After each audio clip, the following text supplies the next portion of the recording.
नमस्कार, ये है रेडियो जागो 90.4 FM। अब आप दीपक से हरदोई की हलचल सुनिए।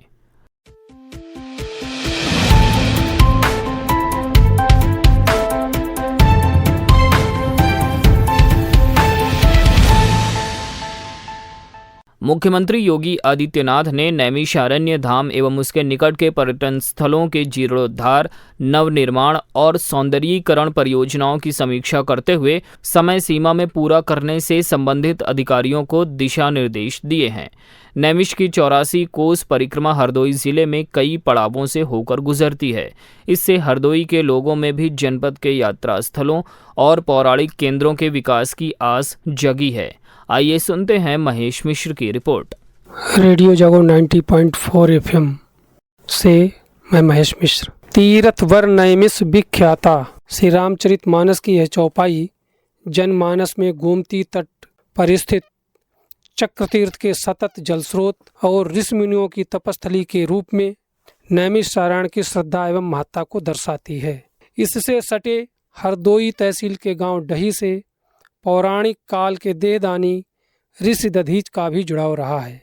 नैमिष का 84 कोसी परिक्रमा मार्ग के हरदोई वाले हिस्से पर रेडियो जागो 90.4 FM की मातृ संस्था शिव शंकर डेवलपमेंट सोसाइटी की ओर से 1 दशक पूर्व पौधरोपण कराया गया था। उस नैमिष तीर्थ के लिए मुख्यमंत्री योगी आदित्यनाथ के निर्देश पर नैमिष सारायण धाम एवं उसके निकट के पर्यटन स्थलों के जीर्णोद्धार, नवनिर्माण और सुंदरीकरण की पहल हुई है। इस बारे में हरदोई के लोगों से रेडियो जागो 90.4 FM ने बात की। वैद्य बाल शास्त्री, सेवानिवृत्त चिकित्सक और संत हमारे बीच में हैं। हम उनसे जानते हैं कि नैमिष धाम को पर्यटन केंद्र के रूप में जब विकसित किया जाएगा तो उसका असर जनपद पे क्या पड़ेगा, आप उसको कैसे देखते? श्री राम, जय राम, जय जय राम। ये नैमिष चूंकि आदि तीर्थ में आता है, आस्था का केंद्र होने के कारण जो कदम उठाया जा रहा है उसमें हरदोई जनपद के 4 पड़ाव आते हैं। जब परिक्रमा शुरू होती है नैमिष मिश्रिक से कल्ली करोना का प्रथम पड़ाव है, द्वितीय हरैया पड़ाव हरदोई जिले में ही आता है। उसके बाद नगवा कोथामा, गिरधरपुर उमरारी और साकिन गोपालपुर पूर्ण रूप से लिखा पढ़ी हो चुकी है। उनके स्थान देखे जा रहे हैं। उनका पूर्ण विकास भी उसी यात्रा के संदर्भ में होना है। हमारे डीएम साहब से उसकी मुलाकात हो चुकी है। क्योंकि सीतापुर उसका मेन कार्यालय बनाया गया है, उसमें हरदोई जिलाधिकारी एवं यहाँ का पूरा लोग हैं शासन के, वो उसमें समय समय पर वार्ता कर रहे हैं। हमारे चौहान जी एमएलसी जी आके इनसे बृहद चर्चा कर चुके हैं। मुख्यमंत्री जी स्वयं 15 दिन में इनकी डिटेल्स लेके और कार्य योजना की तैयारियां कर रहे हैं। और सब जब पर्यटन स्थल होगा तो विश्व के लोग, अभी भी आप देख रहे हैं कितनी भीड़ होने लगी है। परिक्रमा मार्ग पे लाखों व्यक्ति आते हैं और वो यहाँ के क्षेत्रों पे रह के, जो कि चित्रकूट एक क्षेत्र है उसका बहुत विकास हो रहा है। वहाँ हवाई अड्डे बनेंगे और आना जाने वो हरदोई के बिल्कुल किनारे, गोमती किनारे इधर भी स्थान है, उनको भी विकसित किया जा रहा है और बहुत हर बीतेगी, इसमें कोई संदेह नहीं। जो हरदोई में हिस्सा पड़ता है उस पर हरदोई वासियों ने भी कुछ पौधरोपण कराया। इसमें एक संस्मरण सुना रहे हैं। अभय शंकर जी उस समय हमारे साथ कार्य कर रहे थे। शिव शंकर डेवलपमेंट सोसाइटी की तरफ से कुछ कार्य कराए गए थे। वृक्षारोपण चूँकि पूरे मार्ग में हो रहा था, उसमें यहाँ के क्षेत्र का इन लोगों के द्वारा कराया गया था, जिसमें मैं स्वयं सम्मिलित भी हुआ था।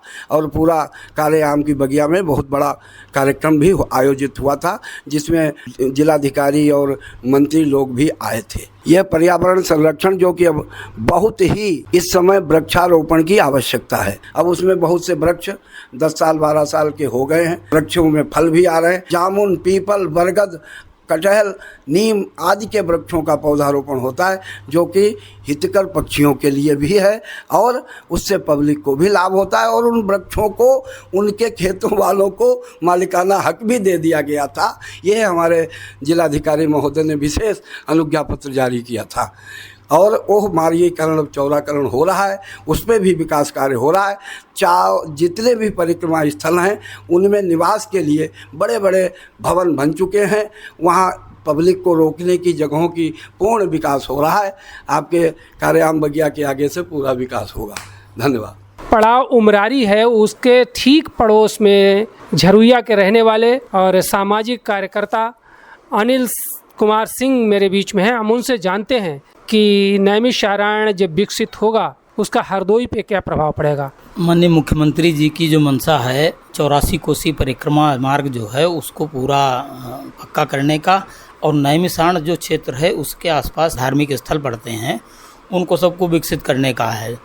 तो उसमें हरदोई जनपद में भी उधर हरैया से कल्याणमल होते हुए फिर नगवा आता है, नगवा से फिर उमरारी पहुंचता है। तो उमरारी ये क्षेत्र विकसित होने से वहाँ की काफ़ी जनता को काफ़ी इससे लाभ मिलेगा। धार्मिक स्थल होने के नाते वहाँ पर जितने तीर्थ हैं, हत्यारण तीर्थ है, वो काफ़ी विकसित हो रहा है। हरदोई जनपद का विकास खंड अहिरोरी, उसका एक गांव डही है जिसमें महर्षि दधीच का आश्रम रहा है, और जो मेला लगता है दधीच की स्मृति में उसके प्रबंध समिति से जुड़े हुए प्रद्युम्न सिंह मेरे बीच में हैं।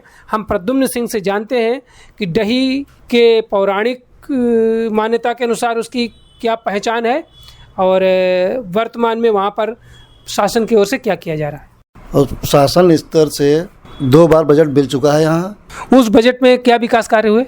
उस बजट से दधीच कुंड जो है उसके चारों तरफ इंटरलॉकिंग हो गई है, 4 लाइटें हाई मास्क लगी हुई हैं सोलर वाली, एक रैन बसेरा बना हुआ है। यहाँ कुछ विकास हो जाता है तो उससे हरदोई की जनता और आसपास क्षेत्र का विकास लाभ मिलेगा उससे। आज रसखान प्रेक्षागृह में मिनी किट बीज, आवास, टूल किट, ट्राईसाइकिल, शौचालय, आजीविका मिशन के पात्रों को स्वीकृत प्रमाण पत्र वितरण प्रभारी मंत्री JPS राठौर ने दिया और केंद्र सरकार के 9 साल के विकास कार्यों पर प्रकाश डाला। कार्यक्रम में भाजपा जिला अध्यक्ष सौरभ मिश्र, जिला पंचायत अध्यक्ष प्रेमावती, MLC अशोक अग्रवाल, जिलाधिकारी मंगला प्रसाद सिंह, पुलिस अधीक्षक राजेश द्विवेदी, मुख्य विकास अधिकारी सौम्या गुरुरानी व अधिकारीगण रहे। वहीं सवाईजपुर में सांसद जयप्रकाश रावत, विधायक माधवेंद्र प्रताप सिंह रानू, गोपामऊ में सांसद जयप्रकाश एवं संडीला में MLC पवन सिंह चौहान तथा विधायक अलका अर्कवंशी की उपस्थिति में लाभार्थी सम्मेलन हुआ। माध्यमिक शिक्षा परिषद की ओर से हाई स्कूल एवं इंटरमीडिएट के अंक पत्रों व प्रमाण पत्रों की गलतियों की सुधार के लिए 2 दिवसीय शिविर आज लगा, जो कल मंगलवार तक चलेगा। परिषद के क्षेत्रीय कार्यालय से IT टीम ने लंबित पड़े आवेदनों की सूची के आधार पर सुधार किए। आइए सुनते हैं रिपोर्ट।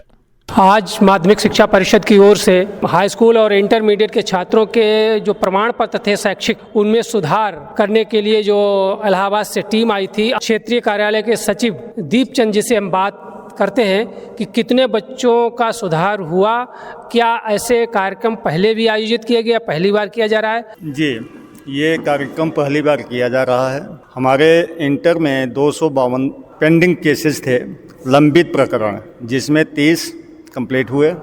हाई स्कूल में 347 थे, जिसमें 37 यानी 37 कंप्लीट हुए। कल हमारी टीम फिर यहाँ काम करेगी। ये ऐसे प्रकरण हैं जो हमारे बोर्ड ऑफिस में किन्हीं कारणों से लंबित पड़े हुए हैं। यहाँ कोई नया प्रकरण नहीं लिया जा रहा है, सिर्फ जो केसेज हैं जिसमें कुछ कागज़ की आवश्यकता थी उसी की पूर्ति यहाँ जिले स्तर पे टीम हमारी निर्धारित कर रही है। तो ये थी हरदोई की हलचल।